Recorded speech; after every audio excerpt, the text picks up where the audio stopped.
안드레아스 모리츠의 건강과 치유의 비밀. 오늘은 6장이야. 우리가 일반적으로 많이 알고 있는 것들도 있는데 그냥 복습한다는 생각으로 이 책의 내용을 정리하면서 이거는 우리 딸이 요 정도는 또 알고 있나 기억하고 있나 이런 생각으로 이렇게 정리를 했거든. 먼저는 뭔가 하면 건강은 우리의 몸과 정신이 자연의 법칙이나 환경과 조화를 이루면서 살아가는 것, 그게 건강을 유지하는 최상의 방법이라고 말을 하고 있어. 그리고 우리의 이때까지 알고 있던 상식과 조금 어긋나는 거, 우유가 별로 좋지 않다든지 육류를 피해라든지 이런 것들도 있는데, 어쨌든 선택은 우리가 하는 것이고, 이 책의 저자가 강조하는 것은 뭔가 하면 자신이 고대의학 아유르베다와 대체의학 부분에서 35년간의 경험으로 자기가 이 책을 썼다고 하니까 우리가 듣고 선택은 각자의 몫이겠지. 우선에 하는 말이 뭔가 하면 가장 간단한 건강의 비결은 일반 지침은 뭔가 하면 일찍 자고 일찍 일어나는 것. 그래서 뭐라고 하는가 하면 저녁에 잠자는 거는 한 9시에서 10시 사이에 잠자는 것이 좋다고 하네. 그리고 6시쯤 일어나라고, 해 뜨기 전에 일어나라고 해. 그리고 일어나서 제일 먼저 따뜻한 물 한 잔 마시는 걸로 시작을 하라고 해. 그게 일단 제일 먼저 말하는 거고, 그리고 우리가 일반 식단에서 고도로 가공되고 정제된 식품, 그리고 판매용 설탕은 피하라고 말하고 있어. 그리고 하루에 한두 조각이라도 신선한 과일이 포함되도록 하는 것이 좋다고 하네. 그리고 과일이나 주스는 항상 공복에 먹으라고 해. 물도 식사 전 한 30분 전에 마시는 것이 좋고, 식사와 식사 사이, 그러니까 식사 후에 한 2시간 반쯤 후에 물을 마시는 게 좋고, 하루에 8잔의 물을 마시는 것이 좋다고 강조하고 있어. 우리가 일반적으로 다 알고 있는 것이잖아. 그리고 과일은 제철 과일이 가장 좋다고 하고, 우리가 살고 있는 우리 주변의 과일이 좋다고 강조해. 그리고 이온화된 뜨거운 물을 자주 마시라고 하는데, 차가운 음식은 우리 몸에 안 좋다는 것이지. 소화를 이렇게 악화시킨다고 하네. 그래서 피하는 것이 좋고, 따뜻한 음식, 따뜻한 음료를 마시는 것이 가장 적합하고 자연스러운 것이라고 해. 일주일에 한 번 또는 한 달에 한 번이라도 유동식만 먹는 날을 정하면 좋겠다고 하는데, 그 이유가 무엇인가 하면, 우리가 유동식을 먹으면 우리 이제 소화기관이 자금량이 적어지잖아. 일을 조금만 해도 소화가 다 끝나니까. 그러면 남은 힘으로 우리 몸의 유독성, 우리 몸에 해로운 노폐물 같은 것을 제거하는데 시간을 두고 힘을 줄 수 있다는 것이야. 그리고 물 마시는 것 정말 여기서 강조하는데, 여기서 하는 말이 물 마시기는 가장 위대한 치료법이라는 말을 하고 있어. 그래서 탈수증은 우리가 지금 현대사회에 가장 만연하지만 가장 흔한데 대부분 인식하지 않고 있는 문제라고 하네. 그래서 신선한 물을 충분히 마시는 것은 질병을 피하고 노화 과정을 늦추는 데 있어서 필수적인 전제 조건이라고 해. 그래서 하는 말이 뭔가 하면 우리 몸에 물이 부족하게 되면 신체에서 신장하고 또 다른 신체의 다른 부분에서도 물을 붙들게 된다는 것이야. 물이 부족하기 때문에 물을 붙들게 되면 적은 양의 물을 붙들기 위해서 가장 필요한 것이 소금이라고 해. 그래서 우리 몸이 소금을 요구하게 된다는 것이지. 그러면 우리가 짠 음식에 대해서 갈망하게 되고, 그래서 과식하게 된다는 것이야. 그래서 이렇게 과식하는 것 때문에 세포들은 또 물을 절약하기 위해서 또 소금을 계속 요구하게 되고, 이러면서 과식하게 되는 것 때문에 또 다른 질병들로 이어진다는 것이야.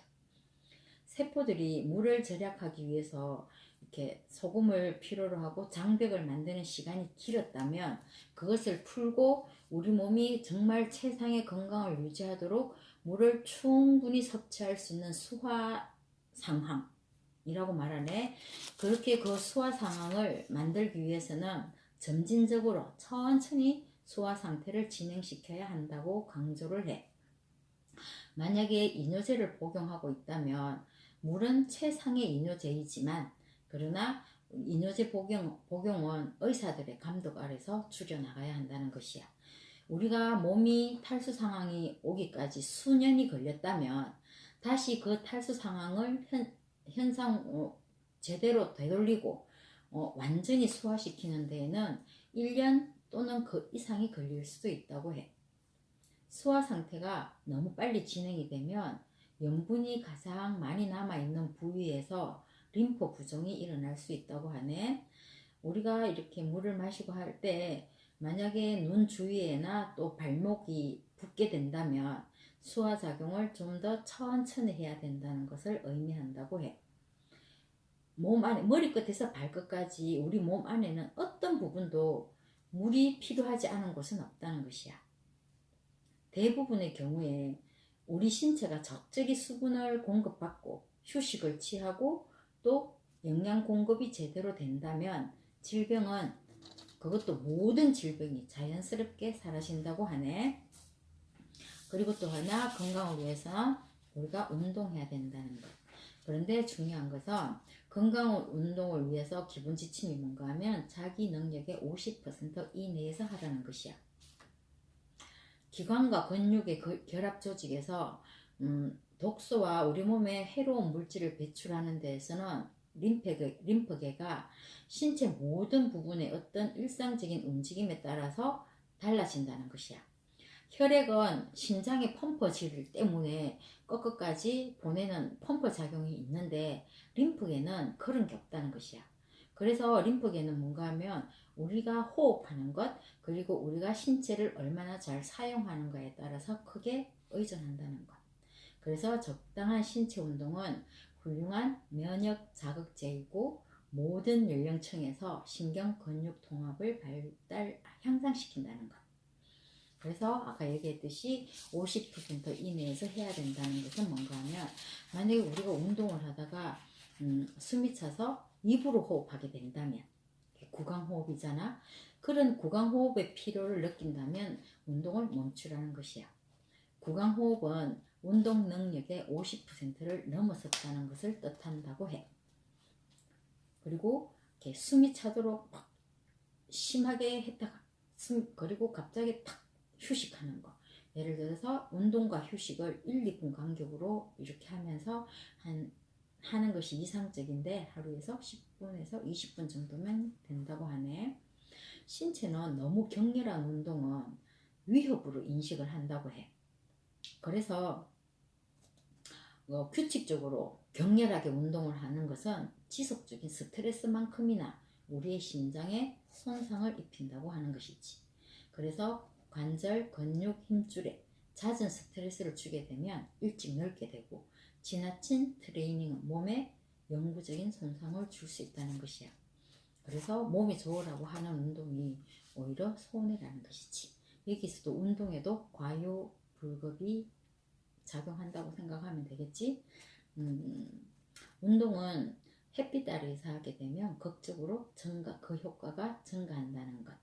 그런데 식사 전후에는 피하라고 해. 그런데 식후에 한 10분, 15분 정도 걷는 것은 소화에 도움을 준다고 하네.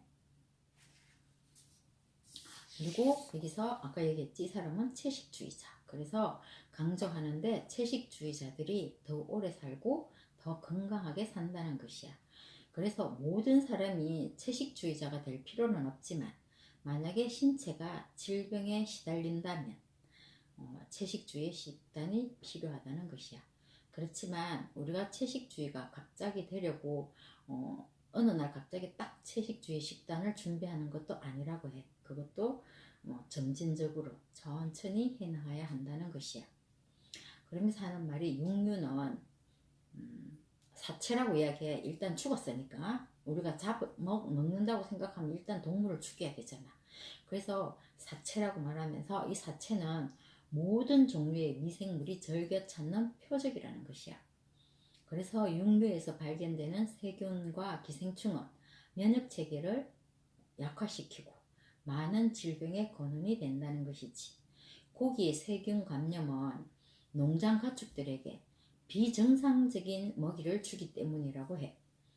왜냐하면 빨리 키워서 빨리 팔아야 되잖아. 그래서 4년이나 5년이 성장이 필요한 가축들을 성장 호르몬이 함유되어 있는 옥수수나 특수 사료를 사용하면 16개월로 단축시킨다고 해. 그래서 이런 것 때문에 우리 몸에 더 해롭다는 것이야. 단백질 과다 섭취로, 여기서 말하는 단백질은 동물성 단백질이야.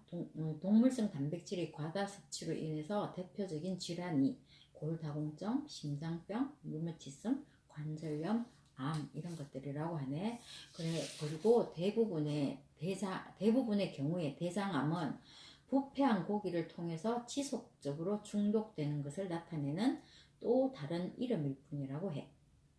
가볍게 육식을 하는 그런 사람들조차도 우리 몸의 신장이 하는 일은 채식주의자들이 신장보다도 3배는 힘이 든다고 하네. 그리고 하는 말이 세포 파괴는 죽은 동물의 모든 세포에서 일어난다는 것이지. 육류 제품은 이미 분해되고 부패한 단백질로 중독되었다는 것이야. 그래서 섭취된 죽은 단백질에 작용하는 대장균이나 박테리아, 효소가 무엇이든지 간에 그것은 우리 몸의 신체 면역 체계에 선전포고를 보낸다는 것이지. 또 하나 잘못된 이론의 예가 있어. 칼슘이 부족해서 우유를 먹는다고 하는데 우유에는 칼슘보다 인이 더 많다고 하네. 그리고 인을 처리하기 위해서는 칼슘이 필요하다는 것이야. 결국 뭔가 하면 우유는 칼슘을 감소시키는 식품이라는 것이야. 칼슘의 손실은 골다공증과 크론병, 과민성 대장증후군, 당뇨, 심장병, 호흡기 질환, 암과 같은 질병을 일으킬 수 있다는 것이야. 육류 섭취의 또 다른 위험 인자가 무엇인가 하면 육류를 신선한 것처럼 보이게 하는 발암성 방부제인 질산나트륨이라고 해. 그래서 단백질의 과다 섭취는 인슐린 저항증의 직접적인 원인이 되고 제2형 당뇨병의 시작으로 이어질 수 있다는 것이야. 모든 문제는 사육 과정의 원인으로 오는 병든 동물이라는 것이지. 비만과 관련된 혈관 질환은 주로 동물성 단백질 섭취로 발생한다고 해. 그러면서 뭐라고 하는가 하면 코끼리나 코뿔소, 고릴라, 말을 생각해 보라고 해. 채소만 먹어도 엄청난 힘과 체력을 유지한다는 것이야. 그러면 생선은 어떤가 하는데 생선도 네브래스카의 앨럽 공강이나 미국 서부의 콜로라도 강처럼 바다에서 멀리 떨어진 수로에도 수온에 오염된 물고기가 서식하는 것으로 알려져 있다고 하네. 결론은 오염된 환경에서 자란 생선 역시 암을 유발하고 당뇨병을 일으킬 수 있는 물고기의 독을 생각한다면 좋은 먹거리는 아니라는 것이야. 그래서 저자는 채식주의를 강조하고 있는데 선택은 각자의 몫이겠지. 어쨌거나 지금은 100세 시대는 당연한 거고 누군가가 재수 없으면 120세까지 살 수도 있다고 하는데 건강하게 살아야 되잖아. 잘 생각하고 우리가 참고하고 어쨌든 모두들 다 건강했으면 좋겠네. 여기까지. 안녕.